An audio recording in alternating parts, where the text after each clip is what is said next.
ॐ नमो भगवते वासुदेवाय। ॐ नमो भगवते वासुदेवाय।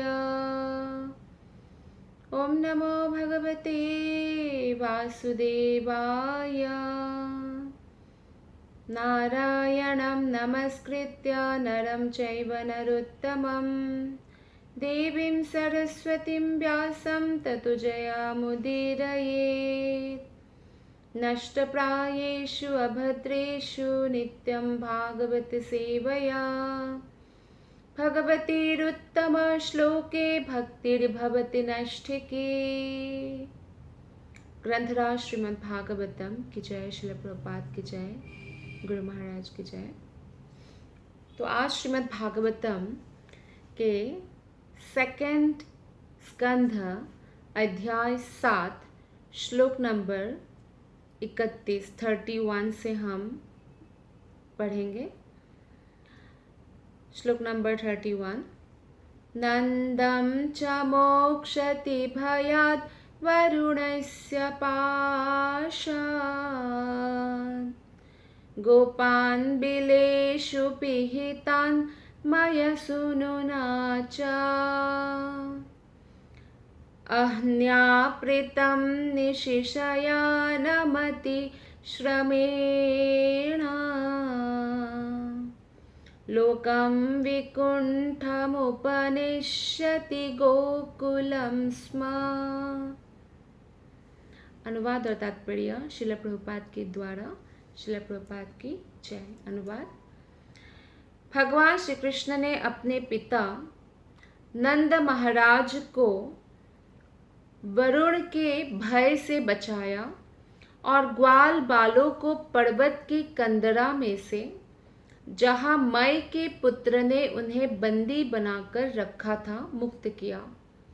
यही नहीं, भगवान श्री कृष्ण ने वृंदावन के समस्त वासियों को, जो दिन भर काम में व्यस्त रहकर रात में थक कर निश्चिंत सोते थे, परव्योम में सर्वोच्च लोक का भागी बना दिया। ये सारे कार्य दिव्य है और उनके ईश्वरत्व को सिद्ध करने वाले हैं। तो भगवान श्री कृष्ण के पिता नंद बाबा हमेशा ब्रह्म मुहूर्त में ही उठकर स्नान आदि करके भगवान की भक्ति में लग जाते थे। तो एक दिन ऐसा हुआ, जैसे अर्धरात्रि में उनकी आंखें खुली और उनको ऐसा लगा, भ्रम हुआ कि शायद ये ब्रह्म मुहूर्त का समय है। तो ये सोच कर के रात तो समाप्त हो ही चुकी है, तो यमुना नदी में वो स्नान करने चले गए।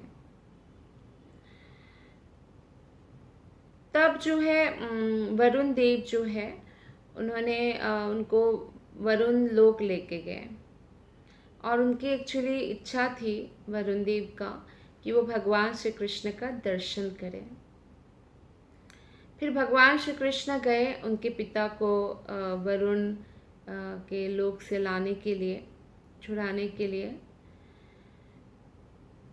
तो इस प्रकार जो है ये भी एक दिव्य कार्य है जो कोई साधारण व्यक्ति नहीं कर सकते हैं। तो इस लीला से भगवान हमें ये भी समझाते हैं कि हमें कभी भी रात्रि के समय नदी में प्रवेश नहीं करना चाहिए। सुबह रात्रि समाप्त हो, जैसे खासकर 12 से 3 बजे तक, या बहुत सारे लोग जैसे संध्या होने के बाद, जब जैसे गंगा जी की आरती होती है, यमुना जी की आरती होती है, उसके बाद वो नदी में नहीं जाते हैं।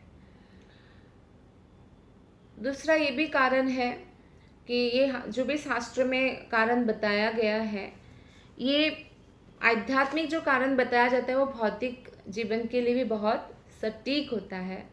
जैसे कि अगर कोई अंधेरे में डूब भी जाए पानी में तो क्या होगा, बच नहीं सकते। जैसे समुद्र में जब फुल मून होता है, पूर्णिमा होता है, जो उसका लहर है वो और ज़्यादा हो जाता है, बढ़ जाता है।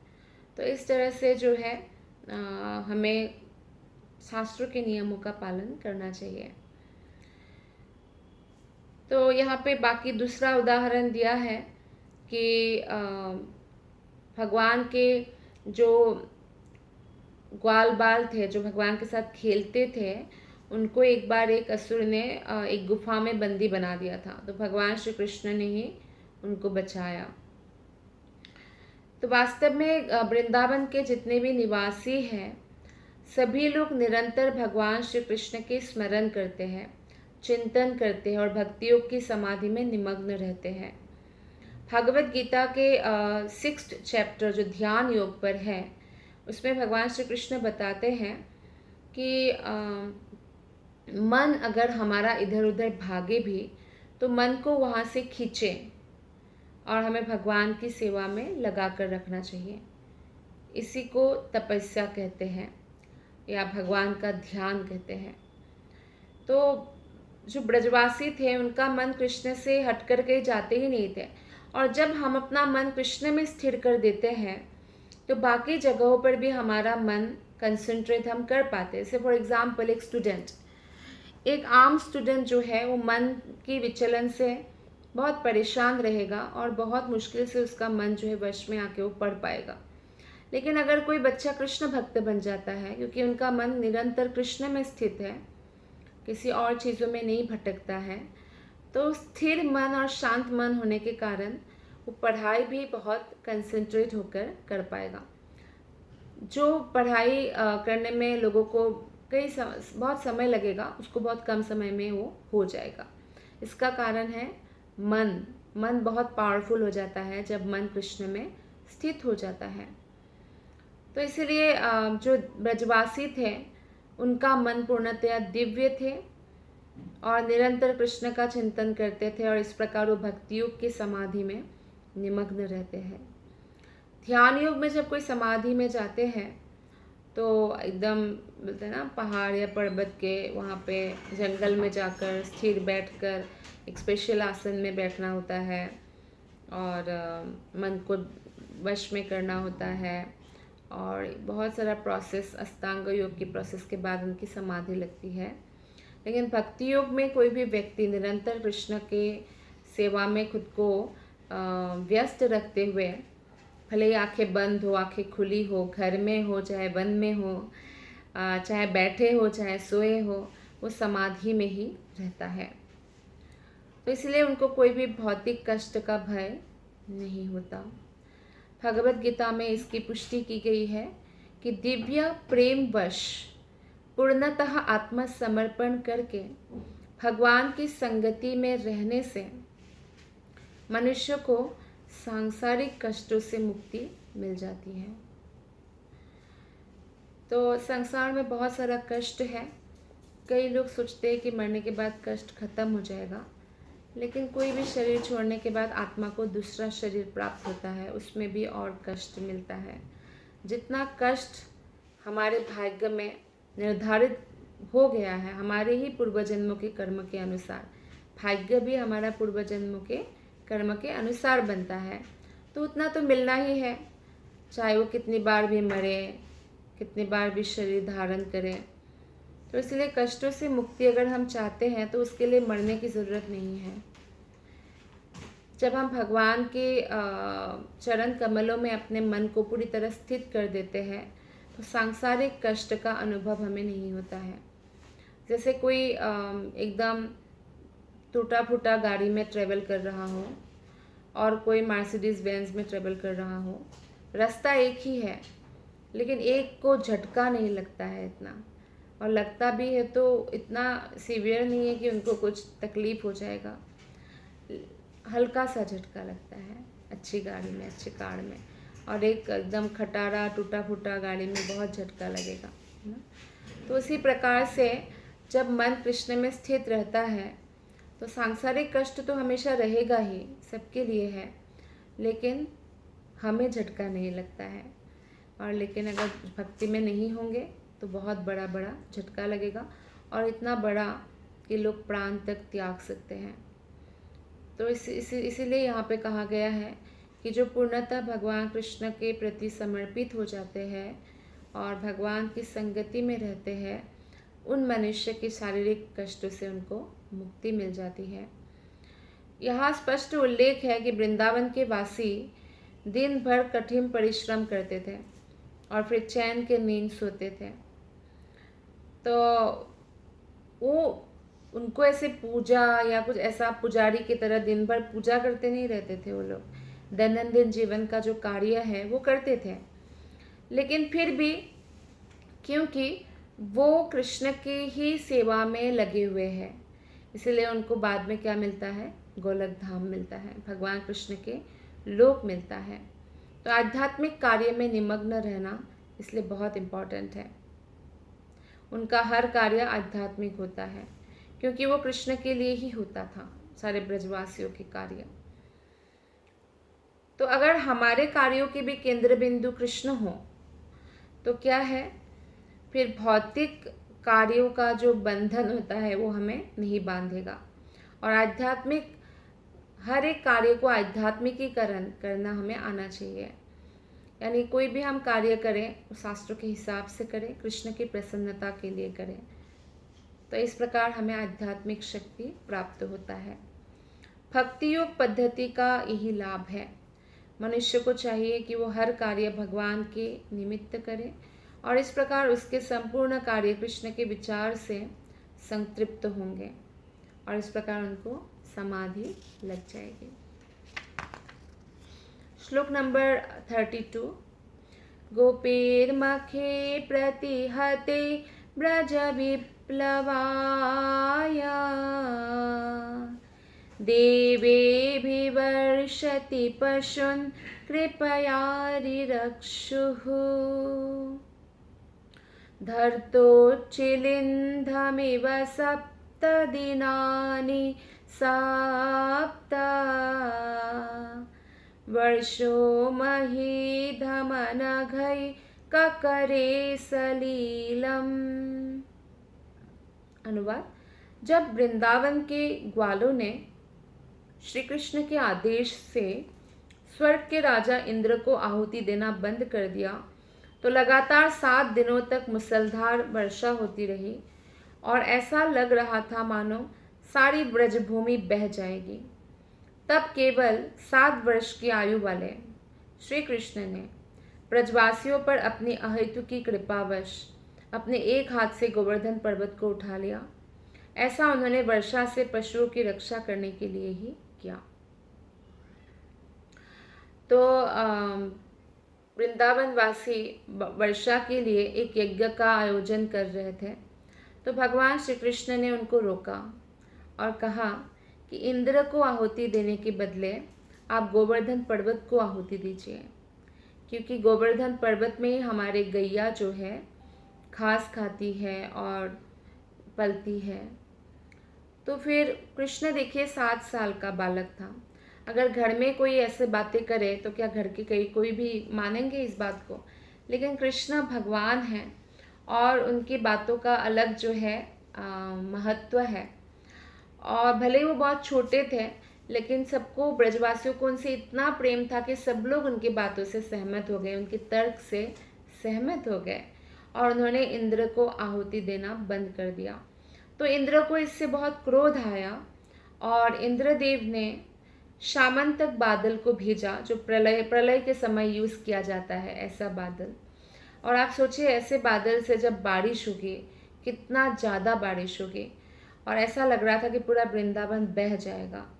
तो भगवान ने, क्योंकि सबने गोवर्धन पूजा की थी, गोवर्धन पूजा दीपावली के आसपास आता है, तो आप लोग भी ध्यान रखिए गोवर्धन पूजा बहुत स्पेशल होता है। अगर वृंदावन में जाके अटेंड कर पाए तो बहुत अच्छा है, नहीं तो घर में भी हम कर सकते हैं।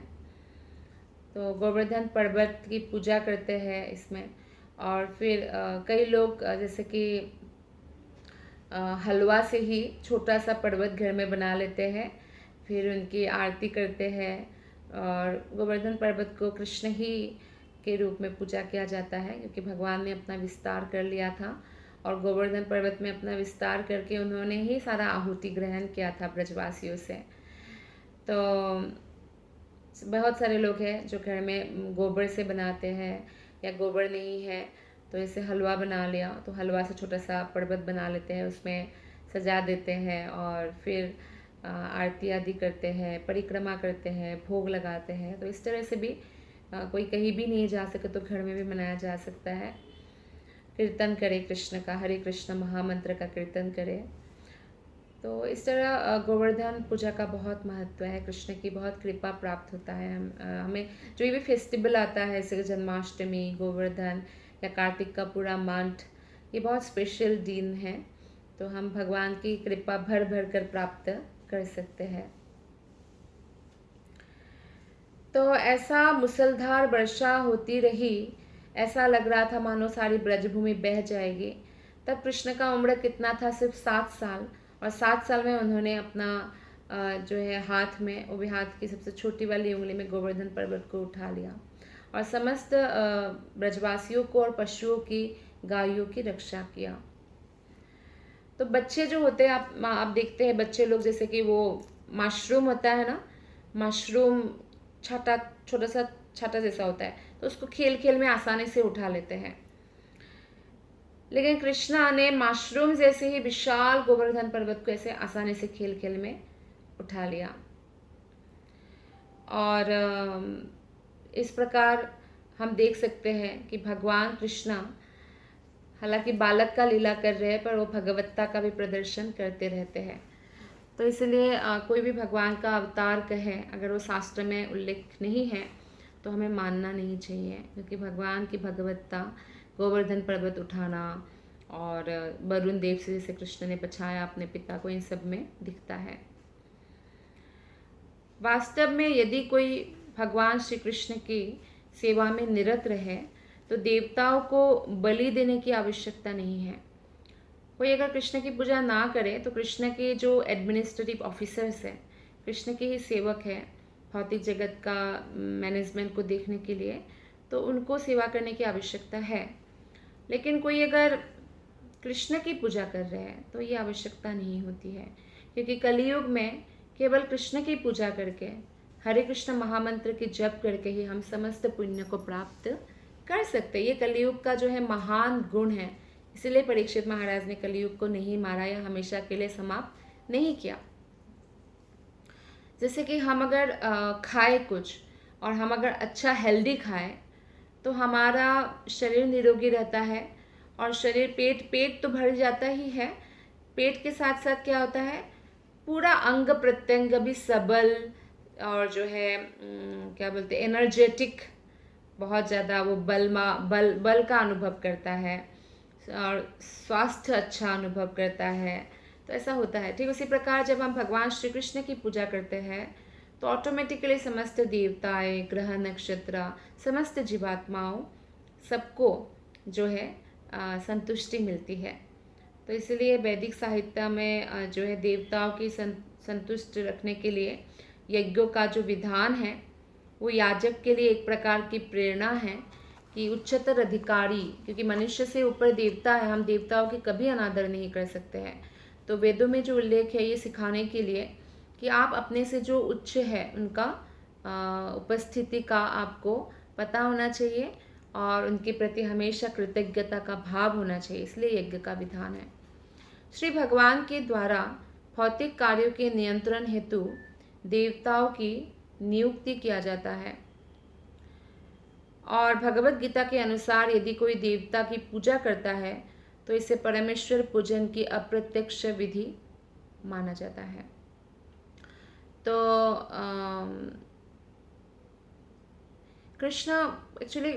कृष्ण हमेशा ही यंग दिखते थे। जब वो 125 वर्ष के थे तब भी वो 16 साल के लगते थे, सुंदर।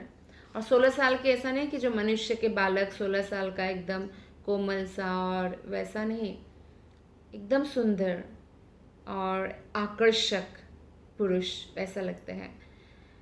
लेकिन 16 साल के भगवान फिर भी इतने आकर्षक, और 125 की भी उम्र होए चाहे 1000 साल भी हो, वो तो सबसे प्राचीनतम है, उनका ना कोई आदि है ना अंत है, लेकिन हमेशा वो यंग और सुंदर और सबसे अधिक आकर्षक लगते हैं।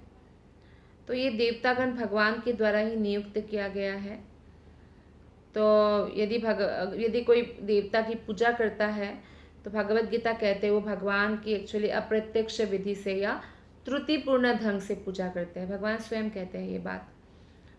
तो इसलिए भगवान भी यही चाहते हैं कि हम प्रत्यक्ष विधि से पूजा करें। लेकिन इसलिए जब भी कोई कृष्ण की डायरेक्ट पूजा करते हैं तो क्या होता है, उनको देवताओं के लिए विशेष यज्ञ करने की आवश्यकता नहीं रह जाती, क्योंकि कृष्ण की पूजा करने से पेट की पूजा करने से, अर्थात पेट में आहार देने से पूरे शरीर को मिल जाता है ना खाना, एनर्जी मिल जाता है। तो कृष्ण की, या कोई वृक्ष का उदाहरण ले लीजिए, तरोड़ मूलम, मतलब वृक्ष का जो मूल है उसमें आप जल देंगे तो एक एक पत्ते को जल देने की ज़रूरत नहीं है।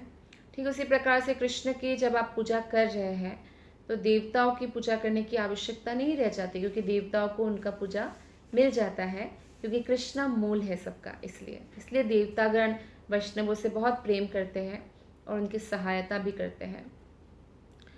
फलतः भगवान श्री कृष्ण ने ब्रजवासियों को यही सलाह दिया था कि आप देवताओं को बलि देने की ज़रूरत नहीं है। बलि मतलब कोई भी भेंट देने की या यज्ञ करने की। तो उस समय इंद्र को भी जो अहंकार हुआ था तो भगवान उसका भी तोड़ते हैं, क्योंकि इंद्र भी भगवान कृष्ण के भक्त हैं। तो किसी के अंदर भी अहंकार आता है तो अपने भक्तों का अहंकार एक्चुअली भगवान को अच्छा नहीं लगता है अहंकार, लेकिन खासकर भक्तों का भगवान खास ध्यान रखते हैं, क्योंकि अहंकार पतन का कारण है और भगवान नहीं चाहते कि कोई भी पतित हो जाए या डिमोशन हो जाए। प्रमोशन हो ये चाहते हैं, डिमोशन नहीं चाहते। तो इस प्रकार इस घटना से यह स्पष्ट रूप से सिद्ध हो गया कि श्री कृष्ण ही भगवान हैं और वो हर परिस्थिति में वैसे ही रहते हैं, भगवान ही रहते हैं। ऐसा नहीं कि अभी बस इस स्थिति के लिए भगवान हो गए, अगली स्थिति के लिए कोई दूसरा भगवान होंगे, ऐसा नहीं है। हाँ, देवता का पोजीशन बदलता रहता है। जैसे देवता का जो समय है वो खत्म होने के बाद कोई दूसरा जीवात्मा देवता के उस आसन में जाते हैं, या अलग अलग इंद्र बनते हैं, अलग अलग ब्रह्मा बनते हैं, चंद्र वरुण आदि बनते हैं। पर भगवान के साथ ऐसा नहीं होते। भले ही कृष्ण अपने माँ की गोद में शिशु रूप में हो, या 70 वर्षीय बालक के रूप में हो, या 125 वर्षीय पुरुष के रूप में, वो हमेशा भगवान ही रहते हैं और सामान्य मनुष्य के स्तर तक कभी भी नहीं पहुँचते, और उनका यही विशेष लक्षण है। हरे कृष्ण।